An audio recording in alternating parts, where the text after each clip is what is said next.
Hoje, dia 20 de dezembro de 2021, e o Banco Central acaba de divulgar as informações contidas no chamado Relatório Focus, também conhecido como Relatório de Mercado. Ele é elaborado por colegas economistas que trabalham em bancos, corretoras, e nesses bancos, nessas corretoras, há departamentos econômicos extremamente notáveis. E esses colegas dominam os métodos de previsão para este conjunto de variáveis econômicas que está aqui no Relatório Focus. Este Relatório Focus desta semana praticamente nos diz o mesmo da semana passada, que já nos mostrou que estamos indo muito bem no setor externo, que vamos ter uma balança comercial bastante significativa e que no conjunto da conta corrente vamos ter uma conta corrente negativa, contudo é facilmente financiável, tranquilamente financiável. Também que vamos ter algo em torno de uns 50 bilhões de dólares a título de investimento estrangeiro direto.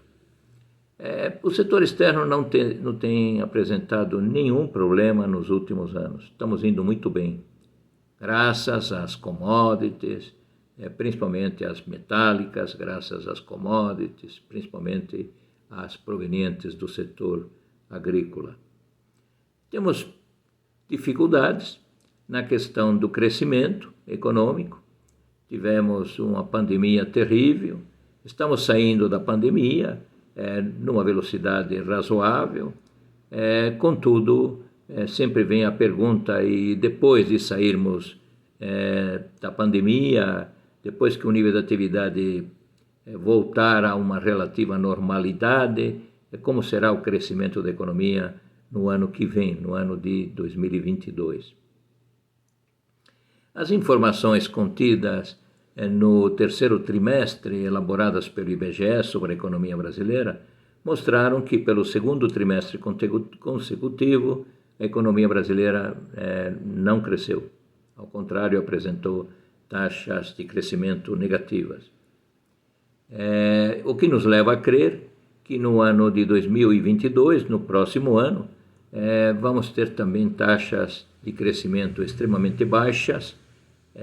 Na mediana das informações deste relatório Focus, nós temos uma taxa de crescimento de 0,5 ponto percentual, mas não sabemos o intervalo de confiança dessa taxa de crescimento, que pode oscilar entre menos 1% até 1% positivo.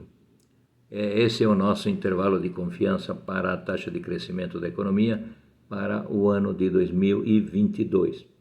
Temos uma taxa de inflação extremamente incômoda, passou de 2 dígitos, não queremos inflação de volta, e o Banco Central ele manteve durante muito tempo a taxa de juros em 2% ao ano, a Selic, olhou o comportamento dos preços, viu os preços crescendo muito rapidamente por vários meses seguidos e manteve mesmo assim a Selic em níveis baixos e só mexeu na Selic a partir de março deste ano de 2021, quando os preços já estavam crescendo de uma forma bastante forte, tanto no IGPM quanto no IPCA.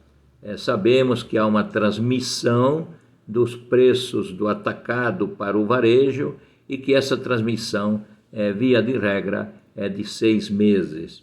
Então, há uma contínua transmissão dos preços do atacado para o varejo.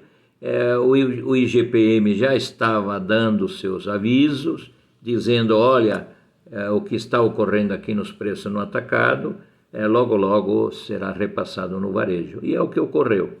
A inflação começou a aumentar muito rapidamente e o Banco Central marcava suas reuniões de 45 em 45 dias aumentou a taxa Selic em 0,75% por várias vezes, mas a inflação dava sinais de que estava crescendo muito mais rapidamente do que o aumento da taxa Selic. A taxa Selic hoje se situa em 9,25% e a taxa de inflação medida pelo IPCA tem sua previsão em 10,06%. Então estamos com uma taxa de juros em termos reais negativa, fortemente negativa durante todo o período de 2021. Estamos olhando agora o ano de 2022 e estamos vendo uma taxa de inflação prevista em 5,03%. Lembrando que a meta de inflação para este ano de 2022, para o próximo ano de 2022, a meta de inflação é 3,5%. 3,75% foi a meta de inflação determinada para o Banco Central em 2021. O ano que vem a meta é mais curta, 3,5%. Podendo chegar com 1,5% de lambuja do desvio padrão para cima, podendo chegar a 5%. Mas já de saída estamos vendo uma taxa de inflação medida pelo IPCA acima do teto da meta prevista pelo Conselho Monetário Nacional. Ou seja, o Banco Central vai ter que aumentar continuamente a taxa de juros em 2022. A taxa de inflação medida pelo acumulado de 12 meses está em 10,74%. A previsão da Selic é que ela chegue a 12,25%, ou seja, que ainda aumente. Isso no sentido de ela passar a taxa de inflação. A Selic deveria ter passado a taxa de inflação já ao longo de 2021. E ela ficou sempre abaixo com taxas reais de juros negativas. A taxa real de juros deve ser positiva, 2,5%, 3% em termos reais. Ou seja, a Selic deve ser uns 3 pontos percentuais acima da taxa de inflação medida pelo IPCA. Isso no sentido de domar essa taxa de inflação. Mas este vai e vem tão rápido da taxa real de juros negativa ao longo de 2021 para uma taxa real de juros extremamente positiva ao longo de 2022. Agora no janeiro, fevereiro de 2022 teremos fortes aumentos na taxa Selic. E se de fato a taxa de inflação convergir para 5%, vamos ter aí provavelmente uma taxa real de juros de 5%, 6% ao longo de 2022. Uma taxa real de juros extremamente elevada, como esta que está sendo prevista, e já estamos com 9,25%, acaba inibindo os financiamentos da casa própria, acaba inibindo a compra de bens duráveis e estamos sempre com o receio de que o Banco Central não venha a controlar a taxa de inflação tão cedo. Essas são algumas considerações que eu queria levar para você sobre o comportamento de algumas variáveis macroeconômicas que estão sob a gestão do Banco Central do Brasil. Feliz Natal e um próspero Ano Novo.